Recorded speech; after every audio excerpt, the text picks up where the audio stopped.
मैं अपने गुरु के चरण कमलों को तथा समस्त वैष्णवों के चरणों को नमन करती हूँ। मैं श्रीलो रूप गोस्वामी तथा उनके अग्रज सनातन गोस्वामी एवं साथ ही रघुनाथ दास, रघुनाथ भट्ट, गोपाल भट्ट एवं श्री जीव गोस्वामी के चरण कमलों को सादर नमस्कार करती हूँ।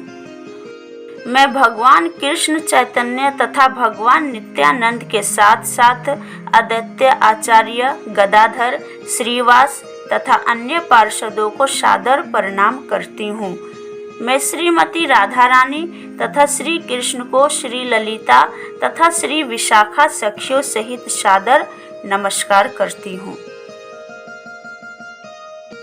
RS भक्ति में आपका स्वागत है। आज का निवेदन है श्रीमद् भगवद गीता का द्वितीय श्लोक से छठम श्लोक का तात्पर्य। इसलिए वीडियो को पूरा देखने के लिए अनुरोध है। अगर आप इस चैनल में नया है तो फिर RS भक्ति इस चैनल को सब्सक्राइब कर लीजिए और बेल बटन को ज़रूर क्लिक कर दीजिए ताकि इस चैनल का हर एक नया वीडियो का नोटिफिकेशन आपको सबसे पहले मिले। तो चलिए वीडियो को शुरू करें। संजय उवाच दृष्टा तु पाण्डवानीकं भूरं दुर्योधनस्तदा आचर्यम् उपसंगम्य राजा वचनं ब्रवीत् पश्यतां पाण्डुपुत्राणामाचार्यो महतीं चमुं भूरा द्रुपदपुत्रेण तव शिष्येन धीमता अत्र शूरा महेश्वसा भीमार्जुना समायुधि युयुधान विराटस्य द्रुपदस्य महारथ धृष्टकेतुश्चेकितानं काशीराजस्य वीर्यवान् पुरुजित कुन्तीभोजस्य शैवस्य नरपुङ्गव युधामनुस्य विक्रान्त उत्तमौजास्य वीर्यवान् सौभद्रो द्रौपदेयास्य सर्व एव महारथा। संजय ने कहा, हे राजन, पांडु पुत्रों द्वारा सेना की व्यूह रचना देखकर राजा दुर्योधन अपने गुरु के पास गया और उसने ये शब्द कहे। तात्पर्य: धृतराष्ट्र जन्म से अंधा था। दुर्भाग्यवश वह आध्यात्मिक दृष्टि से भी वंचित था। वह यह भी जानता था कि उसी के समान उसके पुत्र भी धर्म के मामले में अंधे हैं और उसे विश्वास था कि वे पांडवों के साथ कभी भी समझौता नहीं कर पाएंगे, क्योंकि पांचों पांडव जन्म से ही पवित्र थे। फिर भी उसे तीर्थ स्थान के प्रभाव के विषय में संदेह था। इसलिए संजय युद्ध भूमि की स्थिति के विषय में उसके प्रश्न के मंतव्यों को समझ गया। अतः वह निराश राजा को प्रोत्साहित करना चाह रहा था। उसने उसे विश्वास दिलाया कि उसके पुत्र पवित्र स्थान के प्रभाव में आकर किसी प्रकार का समझौता करने नहीं जा रहे हैं। उसने राजा को बताया कि उसका पुत्र दुर्योधन पांडवों की सेना को देखकर तुरंत अपने सेनापति द्रोणाचार्य को वास्तविक स्थिति से अवगत कराने गया।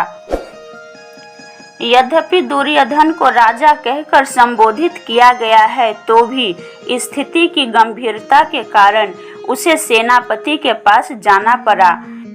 अतएव दुर्योधन राजनीतिक बनने के लिए सर्वथा उपयुक्त था, किंतु जब उसने पांडवों की व्यूह रचना देखी तो उसका यह कूटनीतिक व्यवहार उसके भय को छिपा न पाया। हे आचार्य, पांडु पुत्रों की विशाल सेना को देखे, जिसे आपके बुद्धिमान शिष्य द्रुपद के पुत्र ने इतने कौशल से व्यवस्थित किया है।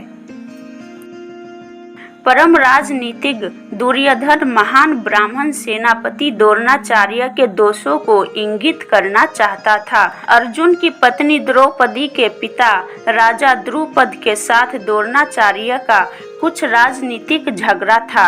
इस झगड़े के फलस्वरूप द्रुपद ने एक महान यज्ञ संपन्न किया, जिससे उसे एक ऐसा पुत्र प्राप्त होने का वरदान मिला जो द्रोणाचार्य का वध कर सके।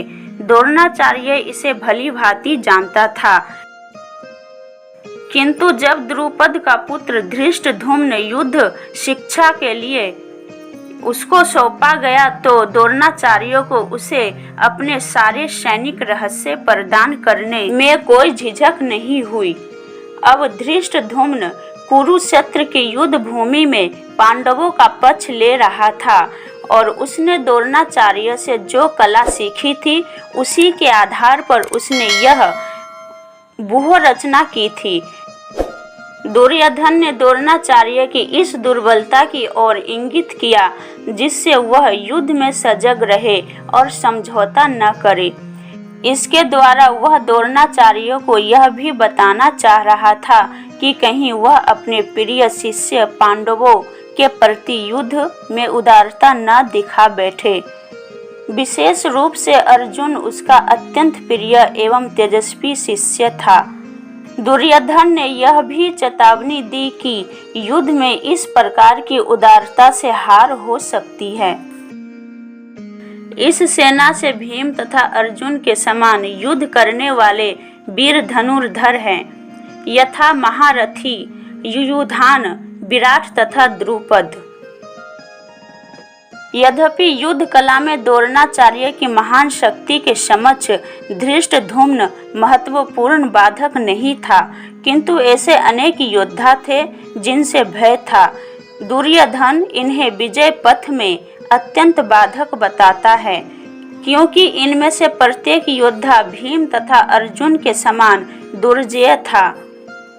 उसे भीम तथा अर्जुन के बल का ज्ञान था, इसलिए वह अन्य की तुलना इन दोनों से करता है।